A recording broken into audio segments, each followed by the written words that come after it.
नमस्कार। आज एक भगवत गीता का श्लोक हम लेके आ गए हैं और इस पे हम बात करेंगे आज। तो कुछ ऐसे श्लोक होते हैं जो दिमाग में घुस जाते हैं और सालों मन में चलते रहते हैं। उनमें से एक टॉप 5 जो श्लोक मुझे भगवत गीता के अच्छे लगे उनमें से एक ये श्लोक था जिसने मुझे सोचने पे मजबूर कर दिया था।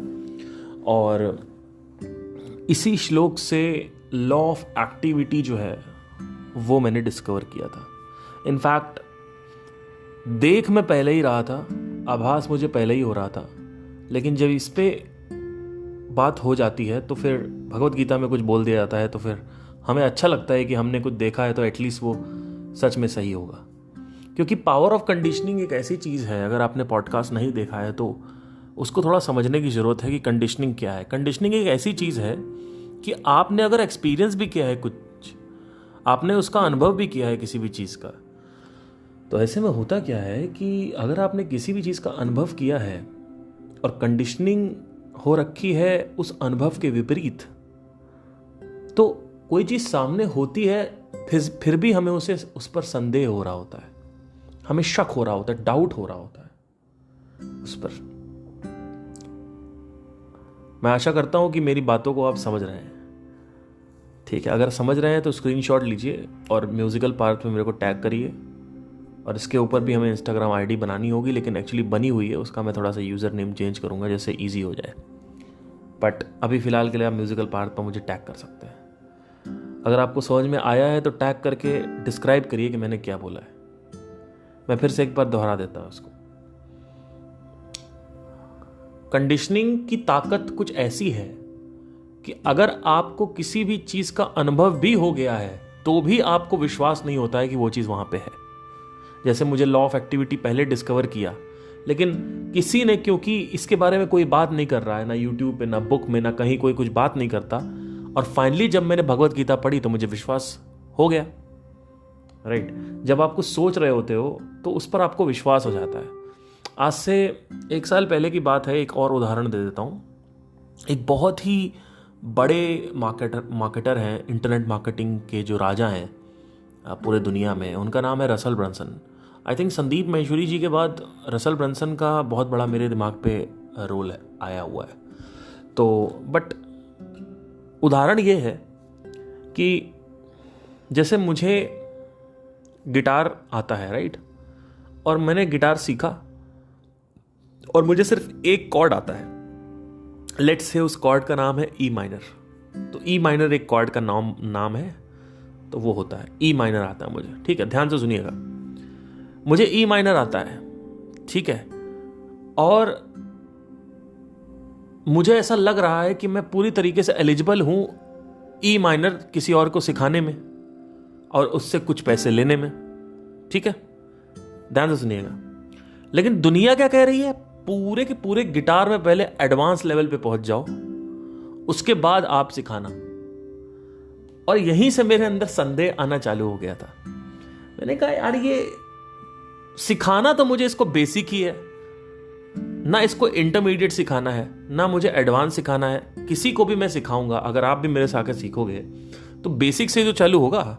और बेसिक तो मैं 2 साल पहले कॉन्कर कर चुका हूं, बेसिक तो मैं 2 साल पहले जीत चुका हूं, उसको मैं सीख चुका हूं, जान चुका हूं, अभ्यास कर चुका हूं उसका। अभी मेरा अगर लेवल इंटरमीडिएट है गिटार में तो मैं इंटरमीडिएट नहीं सिखाऊंगा, लेट्स से मैं बेसिक सिखाऊंगा। यानी मुझे ई माइनर आता है, सी मेजर आता है, डी मेजर आता है, मैं वो सिखाऊंगा, उसके पैसे लेता हूं। तो मेरे अंदर संदेह ये आ रहा था। मैंने कहा यार पार्थ, पूरी दुनिया में ये कोई बात नहीं कर रहा है। पार्थ, मैं अपने आप से बात करता हूं, मैंने कहा पूरी दुनिया में ऐसे कोई बात नहीं कर रहा है, सब कह रहे हैं एडवांस लेवल पे पहुंच जाओ। मैं बहुत ज़्यादा क्योंकि कंडीशनिंग इतनी स्ट्रांग थी इसकी कि सब जो कह रहे हैं उसकी, कि मुझे जो सही लग रहा था वो भी मुझे गलत लगने लगा। फिर फाइनली मैंने रसल ब्रंसन जी की बुक पढ़ी और वहां से मुझे समझ में आया कि अच्छा, जो मैं सोच रहा था वो सही है। क्यों? क्योंकि वो भी वही बात बोल रहे थे। वो कह रहे थे अगर तुम बेसिक से एडवांस लेवल में जाने की कोशिश करोगे तो तुम 10 साल बाद अपना कोर्स लॉन्च करोगे, अपना मार्केटिंग कुछ लॉन्च करोगे उसमें पैसे कमाने के लिए। तुमने 1 साल सीखा वो जो 1 साल में जो तुमने सीखा है उसमें तुम मास्टर हो चुके हो, वो सिखाओ, आगे अपना सीखते रहो। एक बहुत ही अच्छी मूवी है catch me if you can, उसमें एक लड़का होता है, वो फर्स्ट ईयर में होता है और वो 4th ईयर के स्टूडेंट को चोरी छुपे जाता है क्लासेस में और पढ़ाता है 4th ईयर के स्टूडेंट्स को। 1 महीना हो जाता है, ऑलमोस्ट 1 महीना हो जाता है कि वो 4 साल तक सिखा, मतलब 4th ईयर के स्टूडेंट्स को वो सिखा रहा होता है। सब्जेक्ट का नाम होता है सोशियोलॉजी और वो खुद फर्स्ट ईयर में होता है। तो 1 महीने बाद उसको टीचर्स पकड़ते हैं और उससे पूछते हैं कि तुम 1 महीने तक इन लोगों को सिखा रहे थे और ये लोग चुपचाप बैठ के तुमको सुन रहे थे, मजा आ रहा था, तुमने कैसे ये किया? तुमको फर्स्ट ईयर में होने के बावजूद भी तुमने कैसे किया ये? तो उसने एक बड़ा सिंपल जवाब दिया। उसने कहा कि जब मैं आता था पढ़ाने तो मैं बस 1 चैप्टर पढ़ के आता था। ये catch me if you can movie है लियोनार्डो डिकैप्रियो की। उसने कहा मैं सिर्फ 1 चैप्टर पढ़ के आता था और वही चैप्टर में पढ़ाता था। 1 सेकेंड।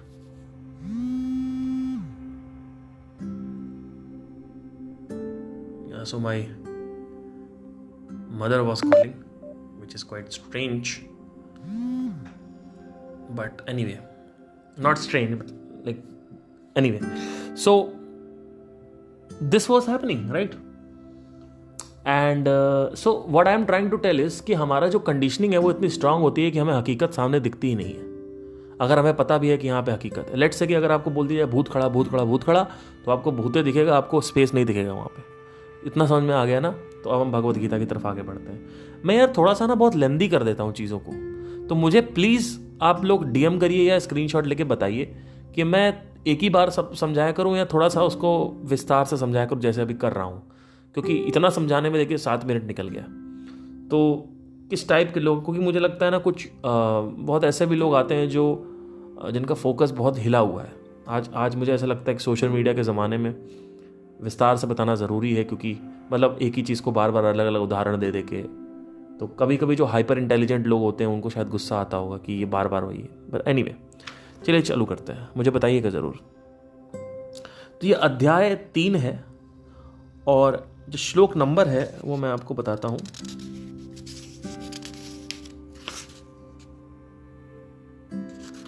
ओके, सो 126वें पेज पर ये आई थिंक 6ठा श्लोक है।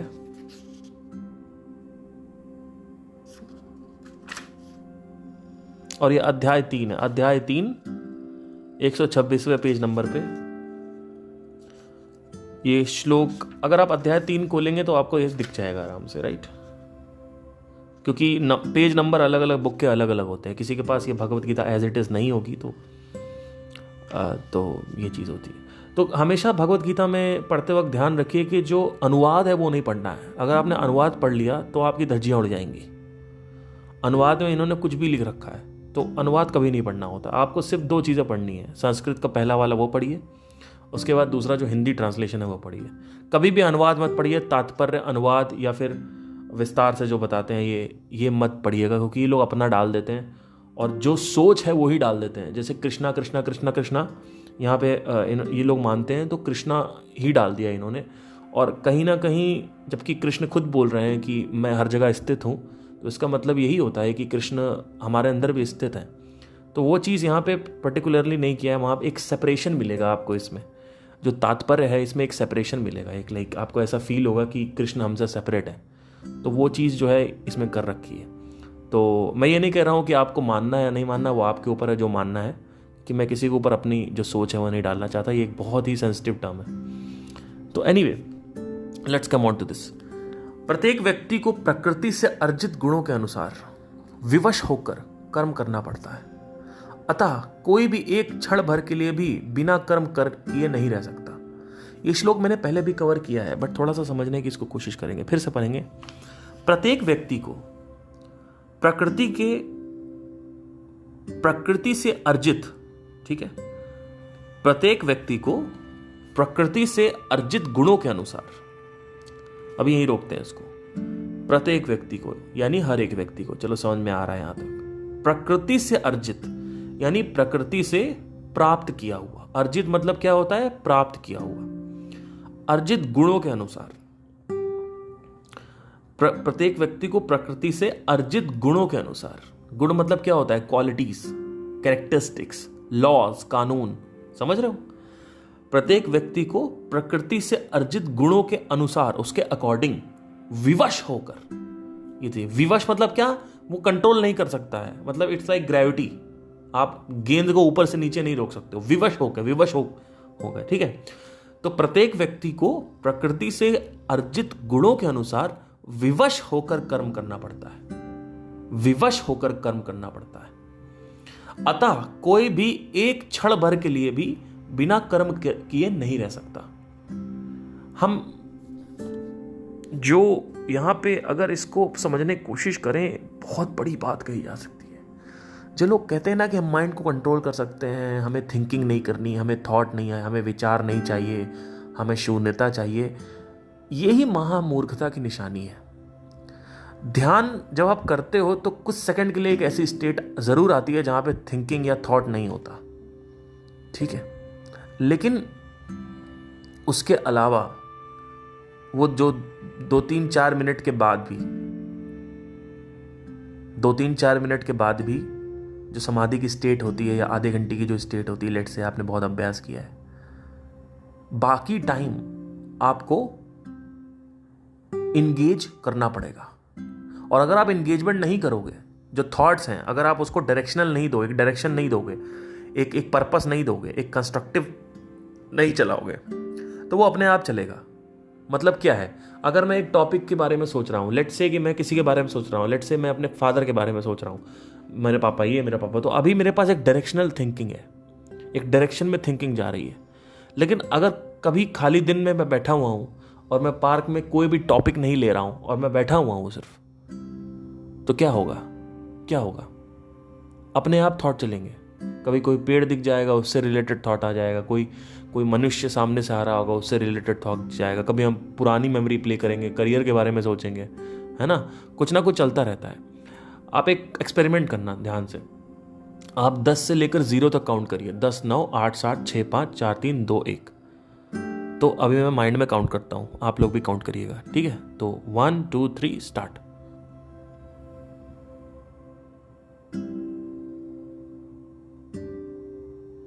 ठीक है, तो मैंने 10 बार काउंट कर लिया अपने मन में। जो मैं अंदर बोल रहा था ये डायरेक्शनल थिंकिंग है। अभी थॉट को मैं यूज कर रहा हूं, मेरे हाथ में थॉट है, डायरेक्शनल थिंकिंग है ये डायरेक्शनल थिंकिंग है। मतलब एक डायरेक्शन दे रखी है कि हाँ इसी डायरेक्शन में आपको भागना है, इसी में सोचना है। एक गोल दे रखा है, 0 लास्ट गोल है, 10 से चालू होगा, ठीक है, ये डायरेक्शनल थिंकिंग है।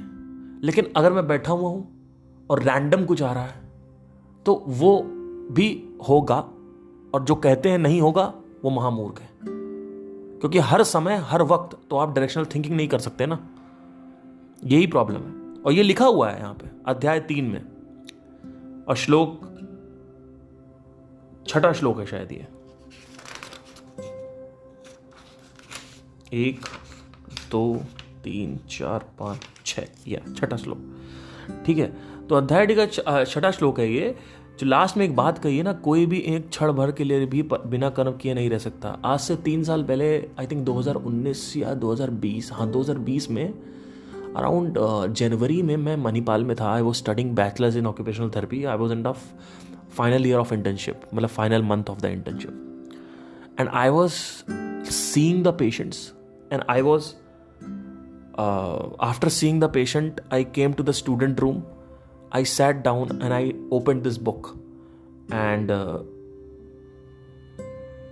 that day I read this thing and I kept on reading it again and again, because हर एक भगवत गीता का जो श्लोक है, वो भगवत गीता इनफैक्ट काफ़ी ईजी है अगर आप देखा जाए तो। अगर आप मांडुक्य या चांडोक्य उपनिषद खोलोगे तो वो ये बहुत ईजी पड़ेगी आपको। इसमें आपको काफ़ी सिंप्लीफाई वे में समझाया गया है, पर ये भी लोगों को इतनी मुश्किल लगती है। बट एनीवे, प्रत्येक व्यक्ति को, हर एक व्यक्ति को, everybody has some qualities from the universe. The universe gives the qualities which is inevitable, the quality which we have gained from the universe, which the universe has given to us. it is inevitable to change. You cannot change it. So, hence, without even a moment of action, you cannot stay. ये simplify में मैंने बता रहा आपको, कोई भी एक क्षण भर के लिए भी है, not even just a moment, you can stay without doing any activity. ठीक है. सो कर्म मतलब होता है action, activity, right? So now you need to connect this shlok from all the aspects of the life, not just one thing. Let's say thought से पहले connect करिए. Thought का मैंने आपको बता दिया है कि थॉट, हम लोग क्या मिस्टेक करते हैं कि हम सोचते हैं कि भाई हम रोक लेंगे. अरे आप रोक नहीं सकते अंकल, आप कैसे रोक लोगे? There are two types of people, जिनकी थिंकिंग उनके कंट्रोल में है और जिनकी थिंकिंग उनके कंट्रोल में नहीं है. जिनकी थिंकिंग उनके कंट्रोल में, उसको बोलते हैं डायरेक्शनल थिंकिंग. ध्यान क्या करता है, साधना क्या करती है? ओवर थिंकिंग से बचाती है आपको. अभी आप जैसे मेरे साथ ये है कि मैं जहां चाहूं वहां सोच सकता हूं, जिस तरफ चाहूं उस तरफ मैं दिशा दे सकता हूं, और मेरा माइंड मेरे ऊपर हाइपर नहीं हो रखा है मेरे ऊपर माइंड. मेरा माइंड को थोड़ा सा मैंने नीचे कर रखा है. मैं वासनाओं की बात नहीं कर रहा हूं, मैं सेंसरी प्लेजर्स की बात नहीं कर रहा हूं. मैं यहां पे बात ये कर रहा हूं कि जो मेरी थिंकिंग है, जो मेरी थॉट है, अगर मैं आज सोचूं सिंथॉल के बारे में, साबुन के बारे में, तो मैं उसके बारे में भी कुछ ना कुछ सोच सकता हूं. कभी कभी क्या होता है, ज़्यादातर लोगों के साथ ये हो रहा है कि मैं चाहता तो हूं ये सोचने के लिए, लेकिन आपका माइंड फिर भी रैंडम दर कुछ ना कुछ आता रहता है. ओवर थिंकिंग चलती रहती है, क्योंकि हमने कभी ध्यान नहीं दिया. मैंने पिछले 6 साल से ध्यान दिया अपने माइंड में, तो मैं अपनी थिंकिंग को एकदम से रोक देता हूँ. मैं एग्जाम्पल देता हूँ. मैं रोड पर जा रहा होता हूँ और बाइक चलाते वक्त मैं बहुत कुछ सीखता हूँ. पता नहीं, मेरा जब बाइक चलाता हूँ ना, पता नहीं क्या होता है, मेरा माइंड कुछ अलग तरीके से काम करता है जब मैं बाइक चलाता हूँ तो, या मैं बाहर ट्रैवल कर रहा हूँ तो. स्पेशली मैं बाइक, मुझे I love riding and I have this huge craze about all this bikes and all that. So मैं जब चलाता हूँ तो क्या होता है कि जब मैं बाइक चला रहा होता हूँ तो मेरा माइंड एकदम से, अगर आप फोकस ना दो, अगर आप बिल्कुल ध्यान से ऑब्जर्व करो गाड़ी चलाते वक्त, गाड़ी चल रही है और आप ध्यान मत दो, और एकदम आप देखोगे, अगर आपका ध्यान सड़क पे नहीं है या लोगों पे नहीं है, या तो आप देखोगे कुछ ना कुछ पीछे चलता रहता है बैकग्राउंड में. आप देखोगे सड़क पे स्पेशली ये होता है, और हैबिचुअल पैटर्न्स लूप में तेजी से घूम रहे होते हैं. फॉर एग्जाम्पल, आप ट्रैफिक पे रुके रेड लाइट पे, और एकदम से अपने आप ही जेब में आपका हाथ चला गया और आपने फ़ोन निकाल के देखना चालू कर दिया, और आप ऊपर देख रहे हो, अच्छा अभी 40 सेकंड बचा हुआ है, हाँ चला लो, इंस्टाग्राम खोल लो, ये नोटिफिकेशन चेक कर लो. फिर 30 सेकंड बचा हुआ है, अच्छा 20 सेकंड, 10, 9, 8, 7, 6, और आप जल्दी से रखते हो, रखो, फिर उसका स्टार्ट किया, फिर भगाया. ठीक है. तो आप देखोगे अगर ध्यान से इस मोमेंट को, तो होता क्या है कि एक्सीडेंट्स होते क्यों हैं, मैक्सिमम एक्सीडेंट क्यों होते हैं? क्योंकि लोग हाइप्नोटाइज्ड हैं अपने थॉट्स में. मेरे साथ क्या केस है कि जब मैं बाइक चला रहा होता हूँ तो मेरा जब ये ध्यान भटक रहा होता है तो मुझे पता चल रहा होता है, अभी मेरा कंट्रोल नहीं है उस पर मुझे पता चल रहा है कि ये मेरा ध्यान भटक रहा है.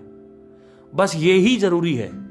अगर आपको सिर्फ पता है कि आपका ध्यान भटका हुआ है, आपका ध्यान कहाँ पे है, आपको सिर्फ इसके बारे में पता है, you are just registering where your focus is, where the attention is, that only is enough. Because आप टक से ट्रिगर मार जाओगे इधर वापस लाने के लिए.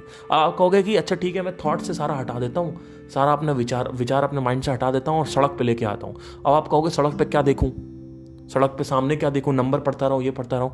तो आप देखोगे धीरे धीरे आपका सड़क पे ध्यान दिखने लगेगा. सड़क पे मतलब क्या, जैसे मैं चल रहा होता हूँ तो मैं कई बार बाइक वालों को, या वैगन आर जा रही है आगे, या कोरोला जा रही है, या कुछ भी जा रही है, मैं देखता रहता हूँ कि इसने आगे ऐसे क्यों मोड़ा, उसने वैसे क्यों मोड़ा.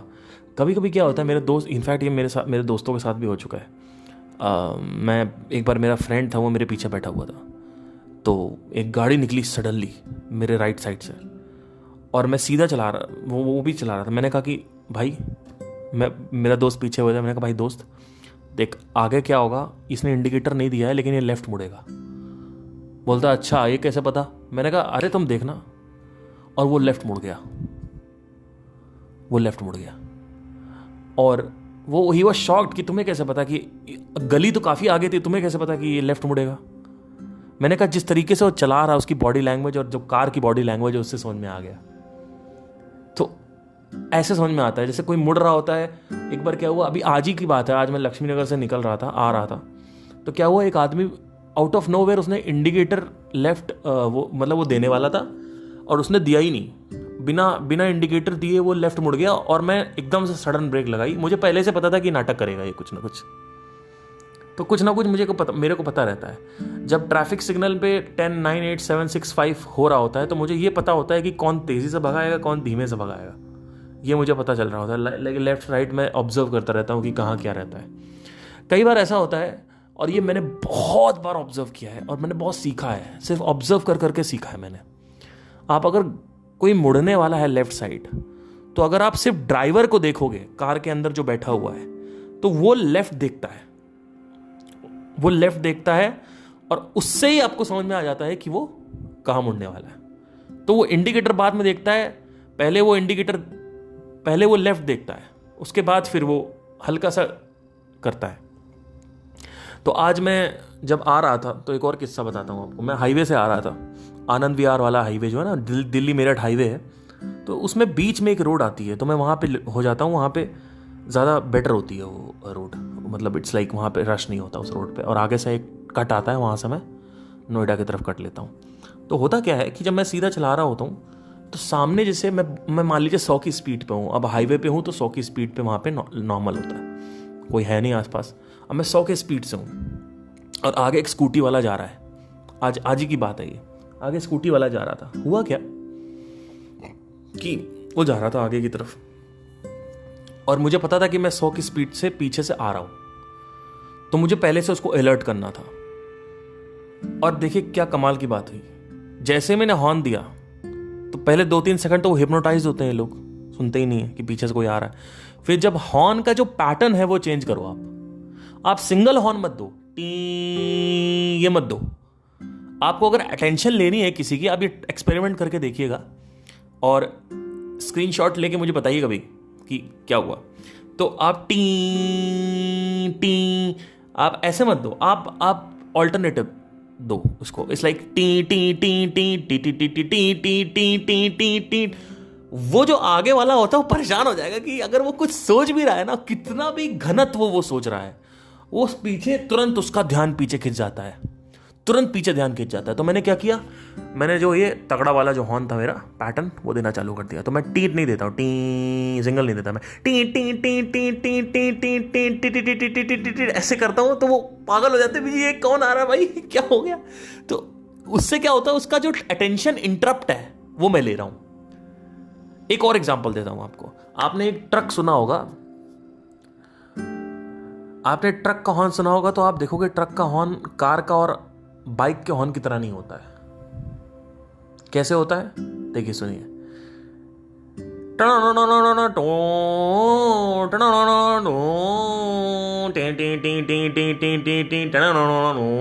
आप देखोगे पैटर्न इंटरप्ट है। तो ये क्यों करा जाता है पता है, ये एक बहुत बड़ा साइंस है। मेरी गर्लफ्रेंड पीछे बैठी हुई थी एक बार, वो कहती है कि तुम कहाँ से पागलों की तरह इतनी छोटी छोटी डिटेल पकड़ लेते हो। आप जो ट्रक का हॉर्न होता है उसका जो पैटर्न होता है वो हमेशा फ्लक्चुएट होता है, ऑल्टरनेटिव, कभी एकदम से पैटर्न चेंज हो जाता है। जो साउंड पैटर्न होता है सिंगल नहीं रहता, कार का सिंगल रहता है, टीट ये होता है, ये सिंगल। लेकिन उसका क्या टो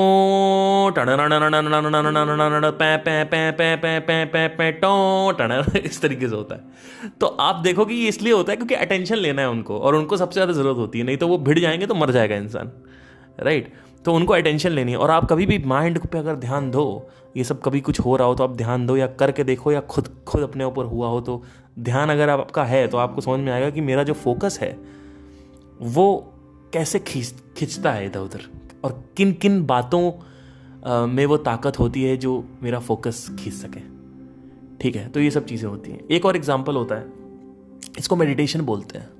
इन्हीं सब चीज़ों को मेडिटेशन बोलते हैं। बहुत बार ऐसा होता है, जैसे मैं यहाँ नोएडा से रोहिणी जा रहा हूँ, तो आप रोहिणी के बीच में जो रास्ता है वो इतना बकवास है, मतलब वहाँ हमेशा रश रहता ही रहता है।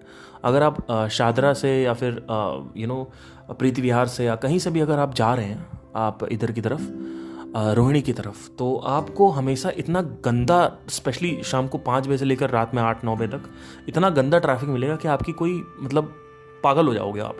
और इनफैक्ट अगर आप नोएडा से इधर भी जा रहे हो गुड़गांव की तरफ, नोएडा से गुड़गांव या फिर नोएडा से हौज खास या फिर नोएडा से साउथ एक्सटेंशन या सुल्तानपुर आप अगर जा रहे हो तो वहाँ पे भी बहुत रश मिलता है, बहुत रश मिलता है। तो ऐसे में क्या होता है, मैंने एक चीज़ बहुत सिंपल सी कर रखी है। जब मैं बाइक चला रहा होता हूँ तो मेरा सिंपल रहता है कि मैं लेफ़्ट से रहता हूँ। मतलब सब लोग, अगर रश हो रहा है, अगर जाम है तो मैं लेफ़्ट ले लेता हूँ। तो अगर आपका रश से निकलना है तो आप लेफ़्ट साइड चलिए। तो आप लेफ़्ट साइड से आप चलोगे तो आपको मज़ा आएगा, आपको फटाक से आप निकल जाओगे। और एक चीज़ और ध्यान में रखो, जब सामने व्हीकल है तो हिप्नोटाइज नहीं होना है थॉट्स में। थॉट्स को अपने ऊपर आने नहीं देना है। थॉट्स ऊपर आ जाते हैं, फिर आदमी सोचता रहता है इधर से बाइक निकल रही है, आगे कौन खड़ा पीछे कौन खड़ा, कुछ नहीं पता। लेकिन मैं क्या करता हूँ, मैं अगर मेरा हेडफोन चल रहा है, गाने वाने चल रहा है, मैं तुरंत पॉज करता हूँ उसको, जिससे मेरा फोकस मेरा गाना ना ले। क्योंकि गाना चल रहा है कान में तो फोकस वो फोकस टूटेगा ही टूटेगा। वो फोकस उतना अच्छा नहीं होता है। इस लाइक आपकी जो नाइफ है, जो फोकस की जो नाइफ है, जो एजेस हैं वो बहुत ब्लंट हो गए हैं। और जैसे ही आपने गाना बंद किया वापस तुरंत शार्प हो गई, तीखी हो गई आपकी जो चाकू थी।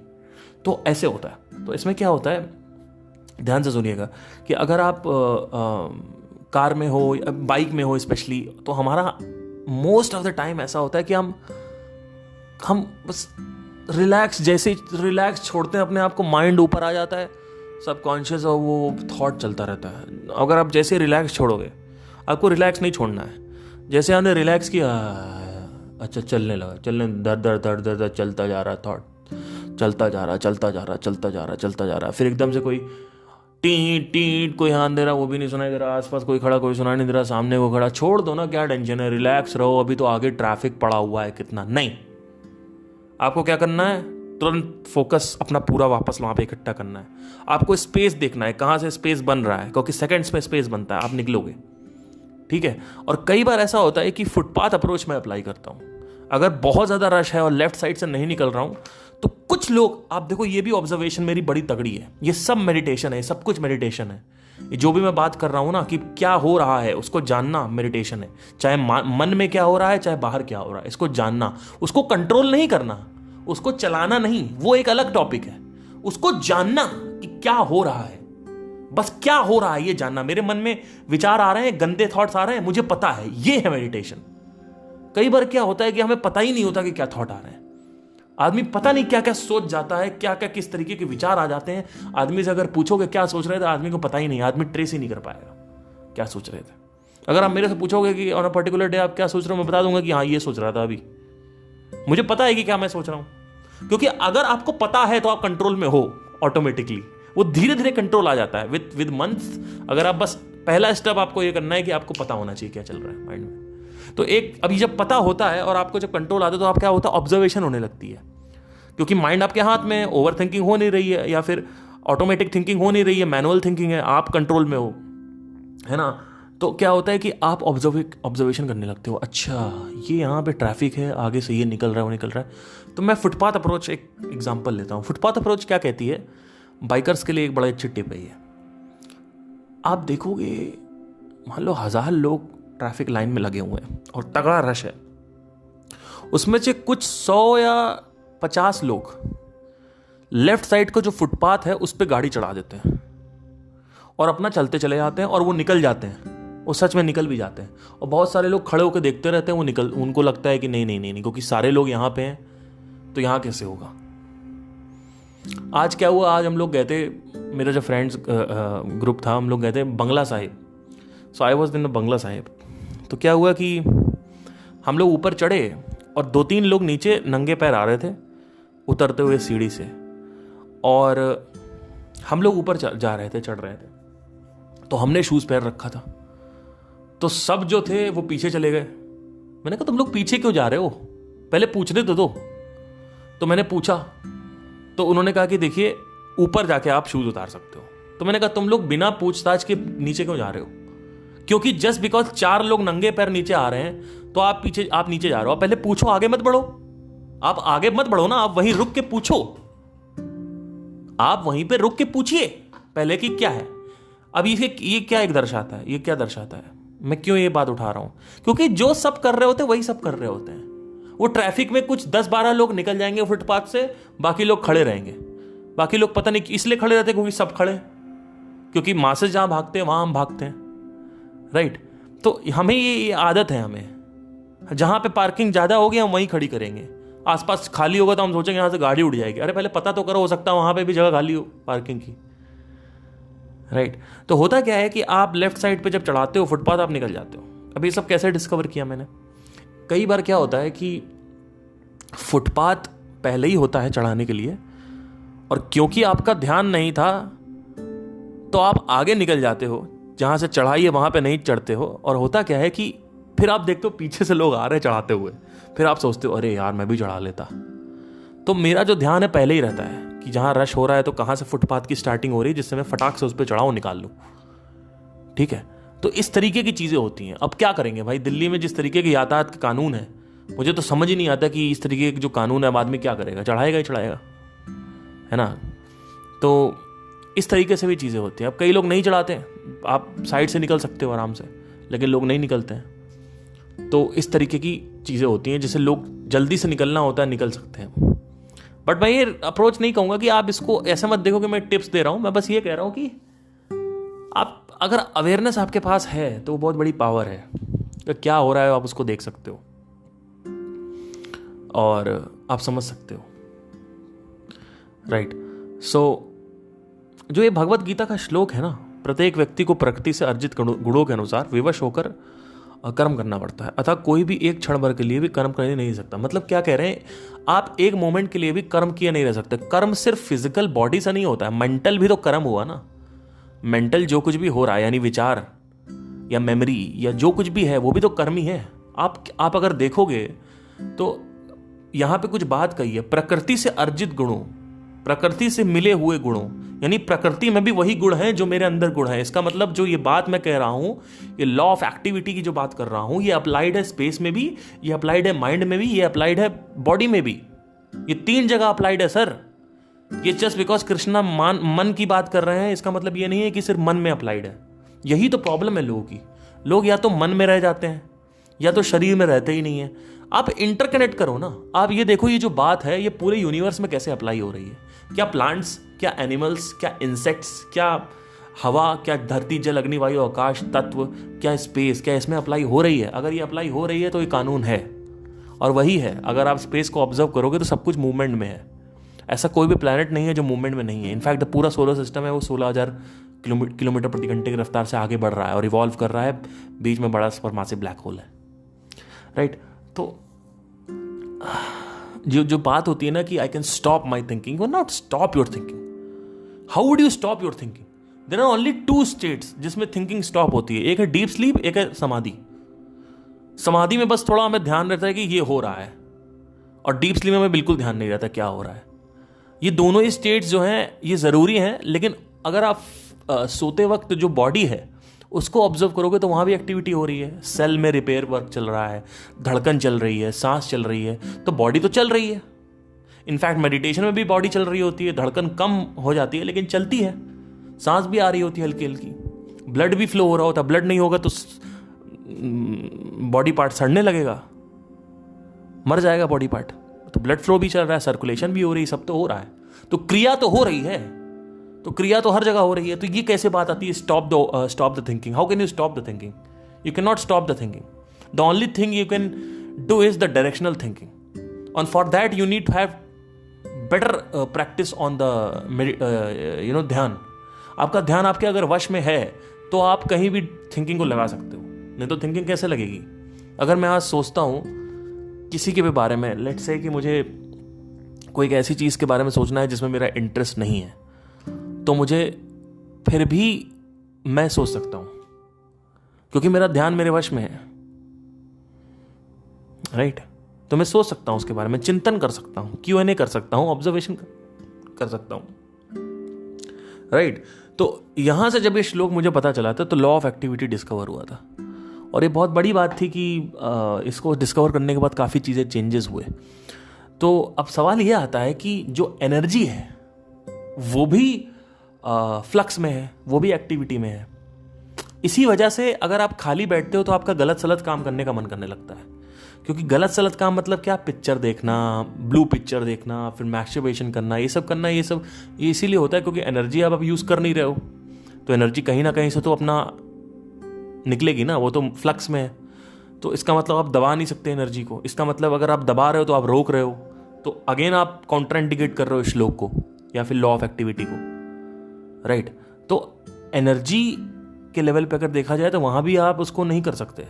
इसीलिए मन को वश में नहीं किया जा सकता है, मन को कंट्रोल में नहीं किया जा सकता है। मन को डायरेक्शन दी जा सकती है, मन को स्टॉप नहीं किया जा सकता। आप कंट्रोल करके उसको डायरेक्शन दे सकते हो, लेकिन आप ये नहीं कह सकते कि भैया रुक जाओ और रुके रहो, कुछ मत सोचो। ऐसा थोड़ी होता है यार, ऐसा थोड़ी होता है। आप बैठे हुए हो, आप सोच रहे हो, तो आपको पता है बस ये कि आपके पास से भी ये है कि आप, मुझे पता है कि हाँ मैं सोच रहा हूँ, आप ये कर सकते हो बस। आप पार्क में बैठे हो, आप चाहते हो अरे यार ये तालाब देखता रहूं और बीच में कोई थॉट ना आए। अरे ऐसे कैसे होगा? आप थॉट को कैसे रोक सकते हो? आपकी एनर्जी जो है वो कॉन्सेंट्रेटेड, इतनी ज्यादा एनर्जी है, प्रारब्ध कर्म है। आपको लगता है कि आप किसी पेड़ को देखोगे और बीच में थॉट नहीं आएगा? बिल्कुल आएगा। थॉट आते जाएंगे, थिंकिंग नहीं होगी। थिंकिंग आपके कंट्रोल में है।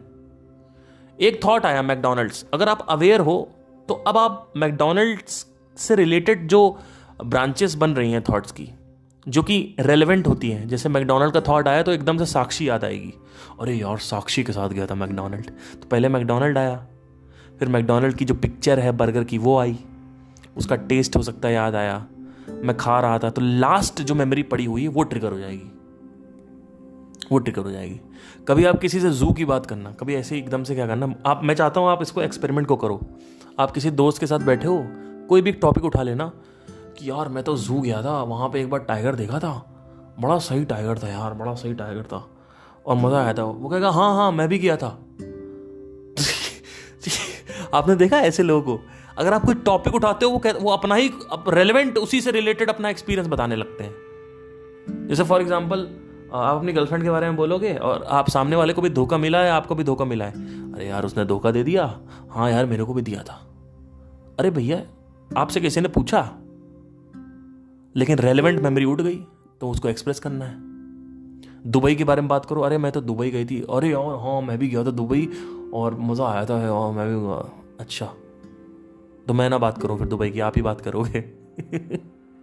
आप अगर कभी भी कोई भी टॉपिक उठा के देख लेना, आप देखोगे जो सामने वाला, अगर किसी टॉपिक पे आप बात कर रहे हो तो सामने वाला भी उसी टॉपिक से अपनी मेमोरी, जो अपनी पास्ट मेमोरी होती है, उसके बारे में बात करने लगेगा तुरंत खटाक से।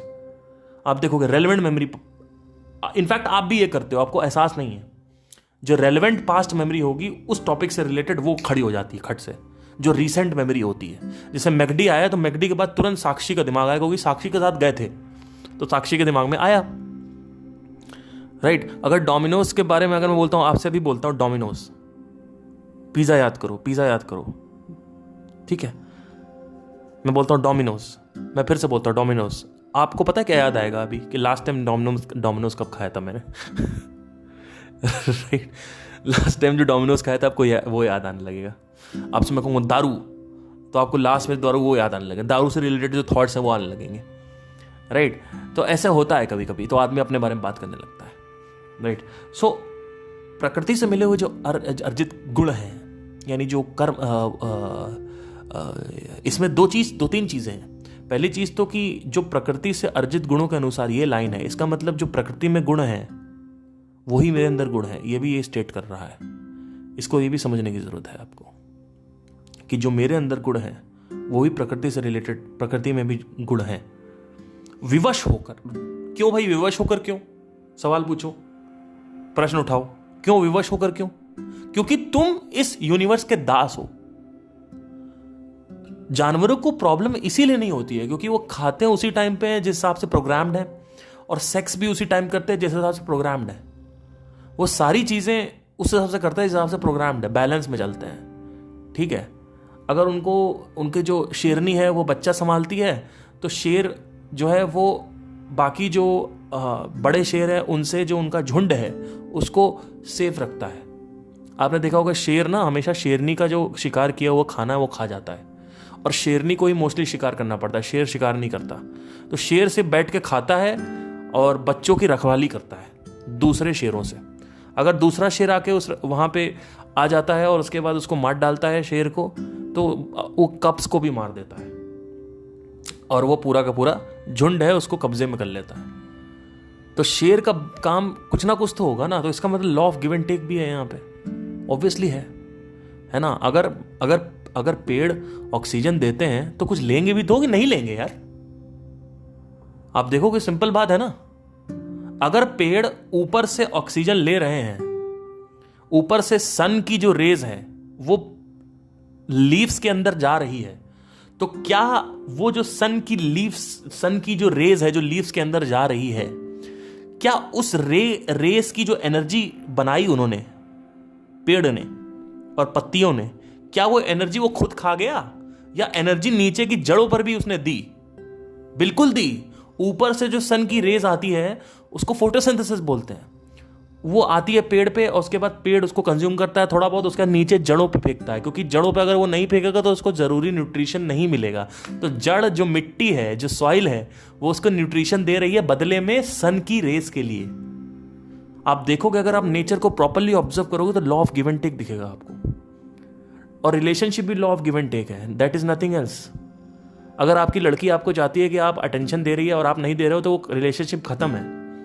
अगर आप ही बोलते रहते हो और वो सुनती रहती है, और वो जब बोलती है आप नहीं सुनते हो, तो रिलेशनशिप खत्म है। अगर वो दिन में 10 बार उठ के दरवाजा बंद कर रही है और आप एक बार भी नहीं कर रहे हो, तो रिलेशनशिप खत्म है, वो रिलेशनशिप टूट जाएगा। हो सकता है आप 2 बार दरवाजा बंद करो, वो 8 बार बंद करे, या फिर आप ऐसा कुछ कर रहे हो सकता है आप 9 घंटे जॉब कर रहे हो और आप थके माने आ रहे हो और वो दरवाजा बंद कर रही है, तब भी ठीक है, क्योंकि आपने काम करके कंपनसेट किया। ठीक है, आपकी वाइफ है, आप बैठे हुए हो और बच्चा वो संभाल रही है, बच्चा आपकी वाइफ है लेट से, और उसके बाद आप बैठे हुए हो, आप टीवी देख रहे हो, दारू पी रहे हो और उसका सिगरेट फूक रहे हो, बच्चा नंगा घूम रहा है, ना खाने का ना कुछ, और वो आपसे चाहती है कि आप बस बच्चे देखो और घर का जो थोड़ा बहुत सफाई रखो, मैं काम कर रही हूँ बाहर जाके। और वो आती है और आप देखते हो आप दोस्तों के साथ बैठ के दारू पी रहे हो, सुट्टा मार रहे हो, और आपको ना बच्चे की चिंता ना घर की चिंता, आप बिल्कुल उसके जो पैसे हैं उस पर भी अय्याशी कर रहे हो, तो रिलेशनशिप खत्म है सर, क्योंकि लॉ ऑफ ट्रांजैक्शन तो है ही नहीं। उस दिन मैं अपनी गर्लफ्रेंड से बोल रहा था, मैंने कहा यार देखो हमारा रिलेशनशिप बस ट्रांजैक्शन है। वो कहती क्या बात कर रहे हो, ऐसे क्या बोल दिया तुमने, ऐसा नहीं, हमारा रिलेशनशिप ट्रांजैक्शन थोड़ी है। मैंने कहा देखो, मैंने कहा तुम मेरे से प्यार करती हो? बोलती हाँ। मैंने कहा मैं तुमसे अगर ना करूं प्यार तो? बोलती है तो तब भी मैं तुमसे करती रहूंगी। मैंने कहा हाँ ठीक है, 1 सेकंड रुको, अभी रोमांस तुम्हारा मैं बाहर निकालता हूँ। मैंने कहा ये बताओ, अगर कल को मैं काम नहीं करता और तुम काम करती हो, ठीक है, और मैं घर में बैठा हुआ हूँ निठल्लों की तरह, ना मैं बच्चे देख रहा हूँ ना कुछ देख रहा हूँ, ना घर का साफ काम कर रहा हूँ, दारू पी रहा हूँ, सुट्टा मार रहा हूँ और तुम्हारे पैसे पर अय्याशियाँ कर रहा हूँ, तो अब तुम्हारा प्यार रहेगा? बोलती बिल्कुल नहीं रहेगा। मैंने कहा हाँ तो देख लिया। मैंने कहा हैंड्स प्रूव्ड। मैंने पार्थ सिंह के सामने हर चीज प्रूव हो जाती है। तो कहती हाँ यार बात तो सही है, ट्रांजैक्शन तो है। मैंने कहा है ना, पवित्र ट्रांजैक्शन बोल लो लेकिन है, ट्रांजैक्शन तो है। अभी इस दिन मेरे भाई से बहस हो गई, वो बैठा है, एसी की बात हो रही थी, तो मैंने कहा एसी पता है, ये जो इधर जो विंडो एसी आप अगर इमेजिन करो तो उसमें लेफ्ट साइड में बहुत सारे लाइंस होती हैं, है ना, और राइट साइड में छोटा सा एक विंडो होता है, वहाँ से ठंडी हवा आती है ना। तो मेरी बहस हो गई, मैंने कहा ये अंदर खींचता है, ये जो सफ़ेद लेफ्ट साइड होता है ना एसी में, लेफ्ट साइड जो सफ़ेद बड़ा सा होता है छेद, लाइन बने होते हैं, वहाँ से जो हवा है वो अंदर खींचता है वो, और उसके बाद फिर वो ठंडी हवा फेंकता है। कहता है ऐसा कुछ नहीं, वो सिर्फ ठंडी हवा फेंकता है, वो खींचता भींचता नहीं है। मैंने कहा तो कूलर इसीलिए तो ह्यूमिडिटी पैदा करता है, क्योंकि वो सिर्फ देता है, वो सिर्फ देता है, कूलर सिर्फ देता है, खींचता नहीं है।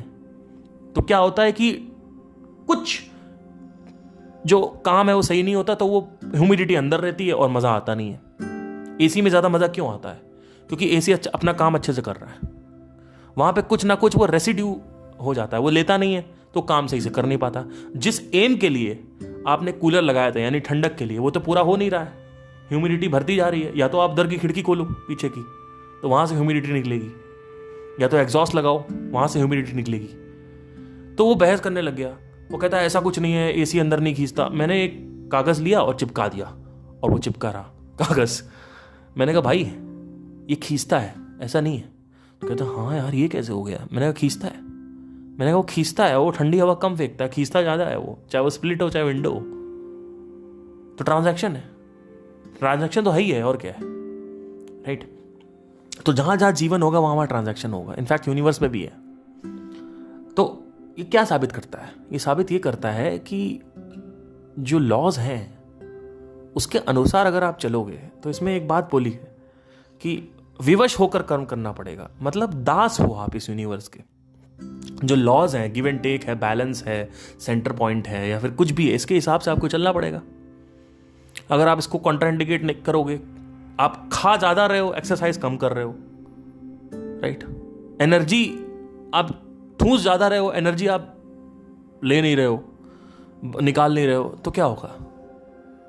क्या होगा? डिस्ट्रक्शन होना तय, राइट।